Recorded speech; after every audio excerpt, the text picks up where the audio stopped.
Salut à tous, j'espère que vous allez très bien, bienvenue dans cette nouvelle vidéo. On va parler un petit peu d'indice UEFA puisque le tirage au sort des compétitions européennes a été effectué, les tours préliminaires sont terminés et donc comme chaque année au mois de septembre depuis quelques saisons, on commence à s'inquiéter un petit peu pour l'indice UEFA français. L'année dernière l'adversaire c'était le Portugal, cette année a priori l'adversaire c'est les Pays-Bas. Et bien dans cette vidéo on va regarder un petit peu pourquoi les Pays-Bas ont fait un rapproché si important au niveau de la France. On va comparer un petit peu le tirage au sort des Pays-Bas, de la France et du Portugal et on va voir vraiment s'il y a danger ou pas pour la France à l'indice UEFA. C'est parti.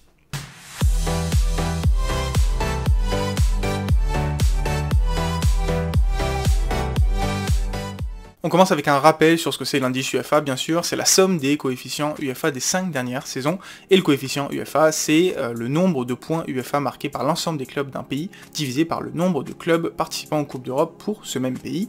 Et donc si on regarde un petit peu le coefficient UEFA, pour le moment, il faut noter qu'il n'y a que les points bonus pour la qualification en Ligue des Champions et les points marqués lors des tours préliminaires pour les Coupes d'Europe qui ont été marqués, et donc c'est pour ça que c'est le Liechtenstein qui est en tête pour le moment, puisqu'il y a un seul club engagé, donc tous les points marqués sont divisés seulement par 1, le Liechtenstein qui est en tête devant d'autres pays un petit peu moins habitués à ces places au coefficient UEFA, Israël, Norvège, Irlande, Malte, rien que pour les citer.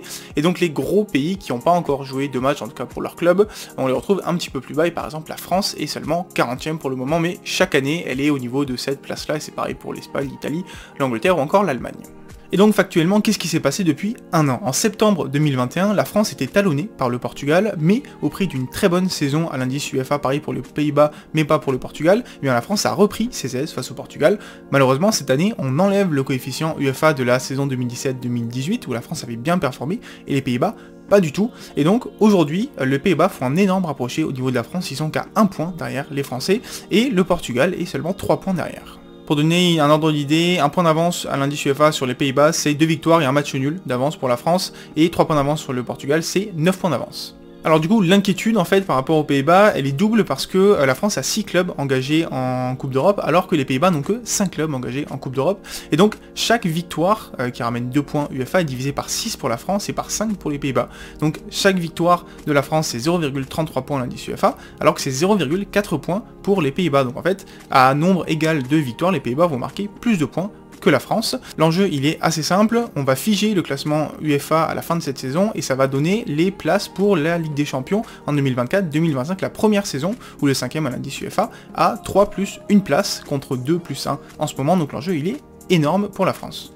Alors petit mot sur le Portugal qu'on va quand même utiliser dans la comparaison après, est-ce qu'il faut les considérer comme vrais outsiders pour la 5e place? Moi je pense pas pour deux raisons. La première c'est qu'ils ont quand même 6 clubs engagés en Coupe d'Europe, donc comme la France, leur total est aussi divisé par 6, et surtout ils ont déjà perdu 2 clubs qui étaient en qualification pour l'Europa League Conférence et qui se sont fait éliminer, et donc finalement il n'y a plus que 4 clubs engagés pour le Portugal. Dans le classement que je vous donne, les points bonus accordés pour la qualification en Ligue des Champions sont déjà mis, et donc le retard me semble déjà assez important pour le Portugal vu qu'ils ont plus que 4 clubs engagés, mais on peut imaginer un parcours comme l'année dernière où il y avait 2 clubs portugais qui étaient passés en 8e de finale de Ligue des Champions. Faudra le surveiller, c'est pour ça que je garde le Portugal dans la comparaison. Donc est-ce qu'il y a vraiment danger pour la France à l'indice UEFA? Pour répondre à la question, je vous propose de regarder 3 points. Le premier c'est la composition des clubs qui jouent les Coupes d'Europe pour chaque pays. En France donc c'est PSG et l'OM en Ligue des Champions, Nantes, Monaco, Rennes en Ligue Europa, et en Ligue Europa Conférence c'est Nice. 6 clubs pour l'instant, tous les clubs français engagés sont toujours là, mais par exemple dans l'eau on a Nantes qui n'a pas fait d'Europe depuis très longtemps, qui n'a pas un effectif pour l'instant pour rivaliser sur tous les tableaux dans une saison où il y a 4 descentes en Ligue 1, et l'OM était chapeau 4 en Ligue des Champions, on en reparle juste après, leur groupe est pas forcément facile, donc il y a certains clubs pour qui ça pourrait s'arrêter très vite, alors que pour les Pays-Bas et le Portugal, c'est pas forcément le cas. On a à chaque fois 4 clubs, mais 4 clubs qui sont habitués aux joutes européennes. Pour les Pays-Bas, on a l'Ajax en Ligue des Champions, le PSV, le Feyenoord en Ligue Europa, et l'AZ en Ligue Europa Conférence. Et pour le Portugal, on a 3 clubs en Ligue des Champions, le Sporting, le FC Porto et Benfica, et un club en Ligue Europa, Braga.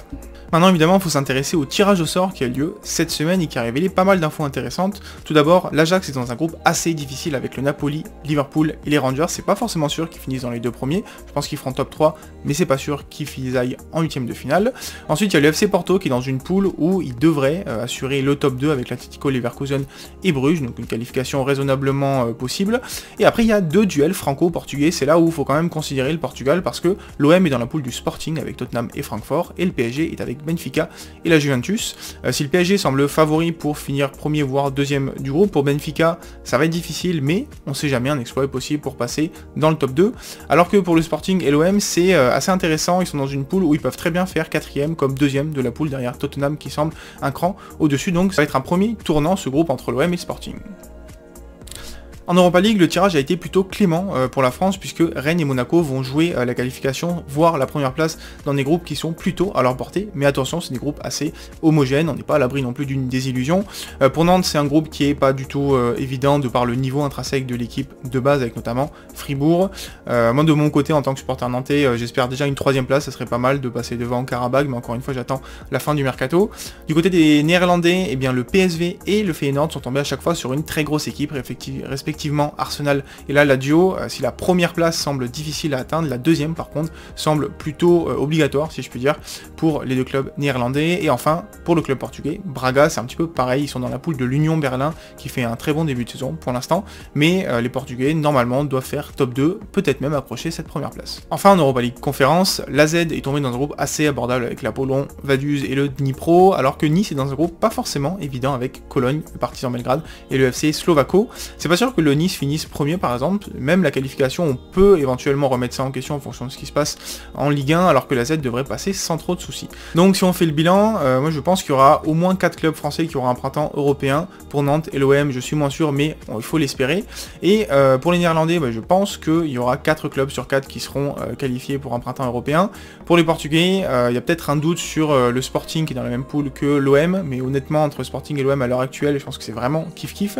Et donc on peut penser 3 voire 4 clubs sur 4 aussi portugais qualifiés pour un printemps européen.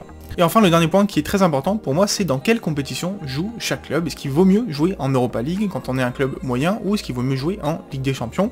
Pour ça j'ai essayé de calculer du coup la moyenne des points marqués par les clubs en fonction du classement dans chaque poule pour chaque compétition. Donc dans cette image je vous montre ce que ça donne en tenant compte pour la Ligue des Champions des 4 points bonus accordés à tous les participants, même ceux qui n'ont pas passé les qualifications directement, sauf que c'est des points qui ont déjà été attribués, donc je vais les enlever pour qu'on puisse avoir une vision un petit peu plus claire du futur.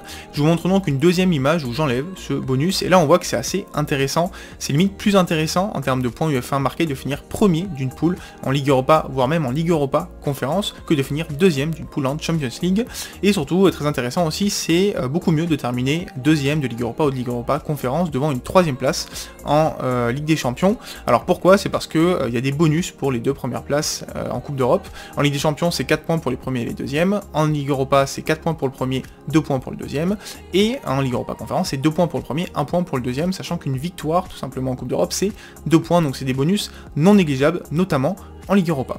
Du coup, ça laisse penser que c'est peut-être plus intéressant d'avoir des clubs en Ligue Europa, voire en Ligue Europa Conférence, qui peuvent faire premier de leur poule et avoir un long parcours européen, qu'avoir des clubs en Ligue des Champions qui font 3ème par exemple, qui en plus vont avoir un barrage et qui n'iront peut-être pas très loin dans les compétitions européennes. Tant que je parle des barrages, c'est un point quand même assez important. Les équipes qui finiront donc 3ème de Ligue des Champions Ligue Europa ou 2ème de Ligue Europa Conférence auront des barrages à jouer, et ça c'est potentiellement 2 victoires en plus, et donc jusqu'à 4 points UEFA en plus, c'est des éléments assez importants. Du coup, où est-ce que ça va se jouer, cette 5ème place? Et je pense sur pas mal d'endroits différents. Le premier, c'est en Ligue des Champions, la capacité des meilleurs clubs de chaque pays à aller loin dans la compétition. Et là, pour le coup, le PSG est l'équipe qui est le plus censée terminer première de sa poule. Peut-être que l'Ajax et Porto peuvent faire ça aussi, mais ça va être plus compliqué. En Ligue Europa, ça va être la capacité des clubs, notamment, à finir premier de leur poule. Et là, pour le coup, Monaco et Rennes sont plutôt pas mal tombés. Pour les clubs néerlandais, c'est un petit peu compliqué. Pour Braga, on sait jamais, mais attention à l'Union Berlin. Et pareil, il y a plus de bonus associés en Ligue Europa Conférence pour le premier de poule, donc ça va être la capacité de Nice et la Z à finir premier. Et là, pour le coup, je pense que la Z est bien mieux partie. Et donc, si je devais donner un prono pour cette saison à l'indice UEFA, c'est que je pense que la France devrait conserver sans trop de soucis, finalement, sa 5ème place à l'indice UEFA, tout simplement parce que Nice s'est qualifié pour la Ligue Europa Conférence, au contraire de Twente, et des clubs portugais, Victoria Guimarães et Gil Vicente, et donc il y a 6 clubs français contre 4 pour les Pays-Bas et 4 pour le Portugal, même si Nantes et l'OM faisaient un 0 pointé, et même si les Pays-Bas marquent un petit peu plus de points UEFA avec leur victoire, vu qu'ils ont que 5 clubs engagés initialement, je pense que les autres clubs français feront le boulot et que ça devrait suffire pour la 5e place à l'indice UEFA cette année qui est primordiale.